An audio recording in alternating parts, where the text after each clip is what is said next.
নমস্কার। ইতালি, চীন, তুরস্ক এবং পাকিস্তান থেকে যুদ্ধ বিমান ক্রয় এবং হেলিকপ্টার ক্রয় করছে বাংলাদেশ। এ প্রসঙ্গে কিছু কথা বলার চেষ্টা করছি। আপনারা সকলে জানেন বর্তমান বাংলাদেশ সরকার পরিচালনা করছেন অন্তর্বর্তীকালীন সরকার।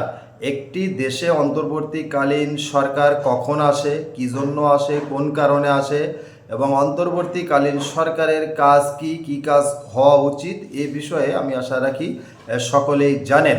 আপনারা জানেন বিশেষ কারণে একটি দেশে অন্তর্বর্তীকালীন সরকার গঠিত হয় এবং বাংলাদেশেও সেজন্য অন্তর্বর্তীকালীন সরকার গঠিত হয়েছে এবং অন্তর্বর্তীকালীন সরকারের মূল কাজ হওয়া উচিত একটি অবাধ, সুষ্ঠু, নিরপেক্ষ নির্বাচন দেওয়া এবং এই অবাধ, সুষ্ঠু, নিরপেক্ষ নির্বাচনের অপেক্ষায় বাংলাদেশের জনগণ রয়েছে। কবে নির্বাচন হবে এবং সুষ্ঠু অবাধ নির্বাচন যাতে হয় সেজন্যই অন্তর্বর্তীকালীন সরকারের কাছ থেকে জনগণ আশা করছে। এর ভিতর আমরা শুনতে পারলাম, জানতে পারলাম যুদ্ধের বিমান ক্রয় করছে এবং হেলিকপ্টার ক্রয় করছে বাংলাদেশ।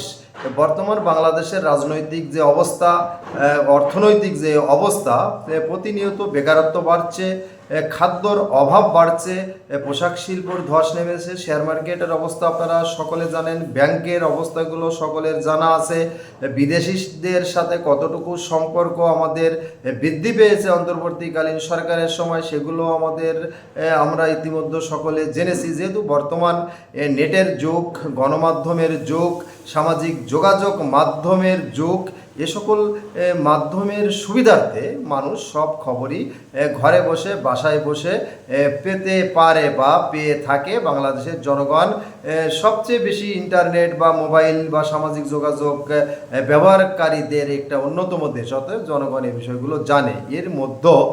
এর মধ্যে যেখানে প্রয়োজন একটা সুষ্ঠু, অবাধ, নিরপেক্ষ নির্বাচন এবং অর্থনৈতিক অবস্থা ভালো নেই, এটা সকলের জানা।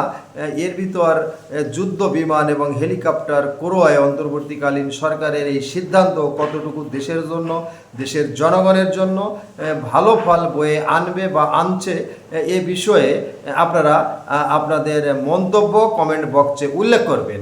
অর্থাৎ আমরা চাই একটা সুষ্ঠু, সুন্দর, অবাধ নির্বাচন, মানুষের নিরাপত্তা মৌলিক চাহিদা যাতে পূরণ হয়, এইগুলো। এর ভিতর অন্তর্বর্তীকালীন সরকারের এই সিদ্ধান্ত কতটুকু যুক্তিযুক্ত এগুলো আপনারা কমেন্ট বক্সে অবশ্যই জানাবেন আপনাদের মতামত। আজকে এই পর্যন্তই। সকলে ভালো থাকবেন, আবার কথা হবে। নমস্কার।